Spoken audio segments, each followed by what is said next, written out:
Mormon, o grande profeta, general, autor e editor do livro de Mormon, agora morreu.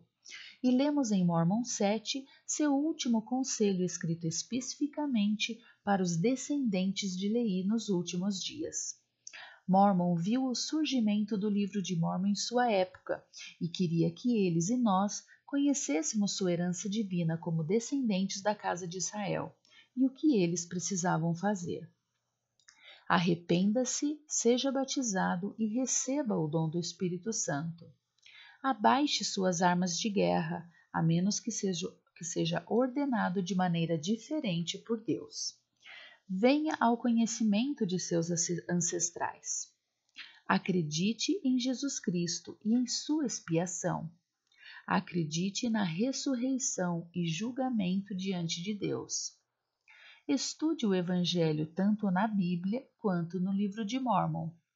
Em Mormon 7:8, ele fala sobre o livro de Mormon e a Bíblia, como se estivesse segurando um livro em cada uma das mãos.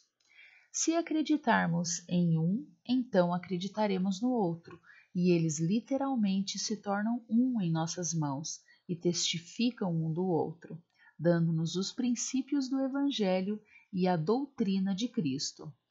Ele também nos alertou sobre o que pode acontecer para nos fazer perder a verdade e que podemos nos arrepender e guardá-la.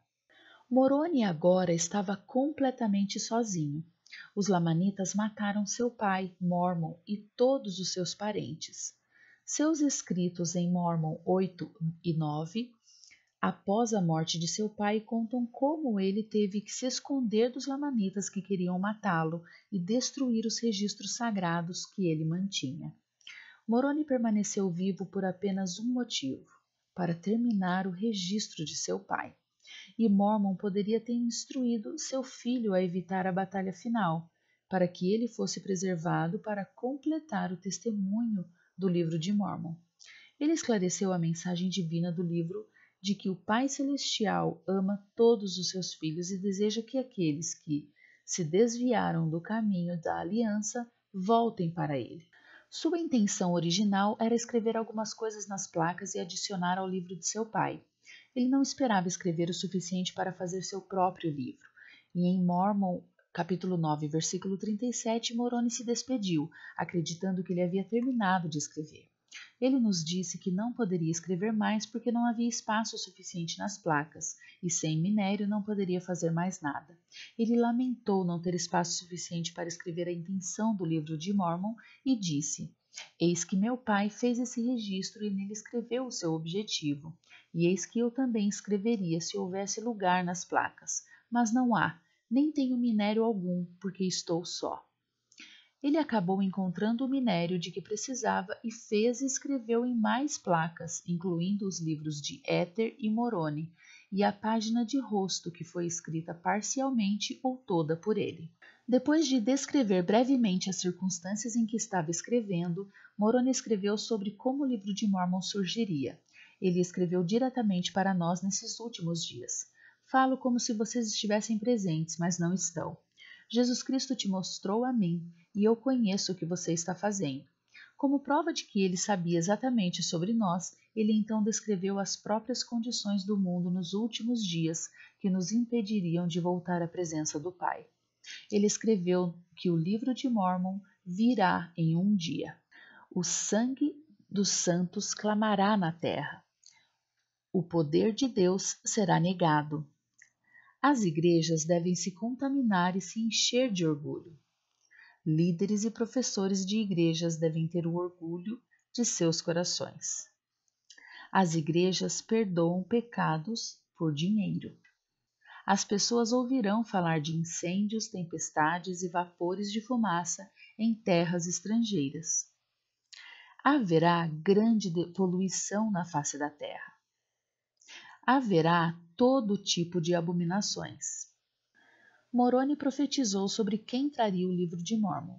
Ele disse a respeito do profeta Joseph Smith: Abençoado seja aquele que trouxer esta coisa, ou seja, o livro de Mormon, das trevas para a luz. Moroni nos alertou sobre o orgulho nos últimos dias e como isso afeta as atitudes das pessoas em relação aos necessitados. Ele disse: Eu sei que vocês andam no orgulho de seus corações. Ele descreveu como alguns usariam roupas muito finas e que inveja, contendas, malícia, perseguições e todos os tipos de iniquidades encheriam a terra e causariam a poluição das igrejas por causa do orgulho dos corações das pessoas. Ele viu que algumas pessoas tinham vergonha de tomar sobre si o nome de Cristo. Moroni também nos lembrou que a felicidade sem fim tem mais valor do que o louvor do mundo. Moroni ensinou que um dia todo joelho se dobrará e toda língua confessará a existência de Jesus Cristo. Mas, embora todos saibam e não neguem mais, alguns ainda podem não querer mudar suas vidas. Mormon 9 começa com as palavras de Moroni às pessoas dos últimos dias que não acreditam em Jesus Cristo. Ele disse que eles seriam mais miseráveis morar com Deus do que morar com as almas condenadas do inferno. Em Mormon 9:6, Moroni ensinou o que devemos fazer para habitarmos na presença de Deus. Ele escreveu que devemos nos voltar para o Senhor, arrepender-nos e clamar poderosamente ao Pai em nome de Jesus Cristo. Esta é a única maneira de sermos achados sem mancha e purificados pelo sangue do Cordeiro naquele grande e último dia.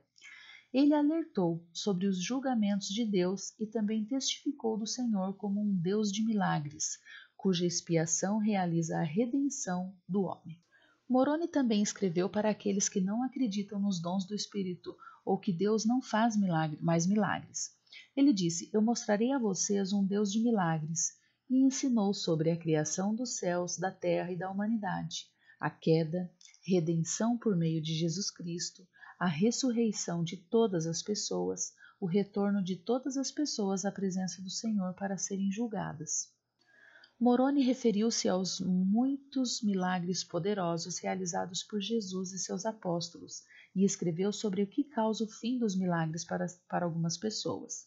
Ele disse que Deus deixa de fazer milagres entre seus filhos quando eles diminuem na descrença, se afastam de seus caminhos e não conhecem o próprio Deus em que deveriam confiar. Ele ensinou quais sinais seguiriam aqueles que acreditam em Cristo e não duvidam. Isso incluía expulsar demônios, falar em novas línguas, ser protegido do mal e o poder de curar. Ele prometeu aos confins da terra que tudo o que pedissem ao Pai em nome de Cristo seria concedido a eles. Moroni nos exortou a não duvidar, mas crer. Ele perguntou àqueles que não acreditam em Cristo: Eis que crereis no dia de vossa visitação. Eis que quando o Senhor vier, sim, naquele grande dia em que a terra se enrolará como um pergaminho e os elementos se derreterem com ardente calor, sim, naquele grande dia em que sereis levados à presença do Cordeiro de Deus, direis então que não há Deus? O que Moroni viu em nossos dias que o levou a falar com tanta ousadia e clareza aos descrentes sobre milagres? Todos nós precisamos acreditar no poder dos milagres de Deus e como Ele pode abençoar a vida de cada um de nós e de nossas famílias. Moroni nos ensinou que Deus é um Deus de milagres e não deixou de ser um Deus de milagres. Esta grande verdade nos ensina que os milagres devem ser abundantes entre todos os seus crentes. Lemos em Mosias sobre a bondade imediata de Deus e como Ele pode nos abençoar instantaneamente se tiver certeza de que fazendo isso pode nos ajudar. O Pai Celestial deve amar encontrar o tipo de fé entre nós que permite que Ele nos abençoe e mostre seu poder em nosso favor. E estes são os capítulos 7 a 9 de Mormon no livro de Mormon, Outro Testamento de Jesus Cristo. Gostamos muito de ler seus comentários todas as semanas. Apoie a criação desses vídeos aproveitando os quebra-cabeças de atividades e as páginas para colorir no site Ponderfun Etsy, mostrado na descrição abaixo. Procure anúncios semanais nos próximos vídeos e brindes em nossa página do Facebook do Ponderfun, que você pode curtir e compartilhar. Compartilhe esses vídeos com quem você acha que possa gostar e continuaremos fazendo novos. Obrigado novamente por assistir e encontre algum tempo esta semana para refletir.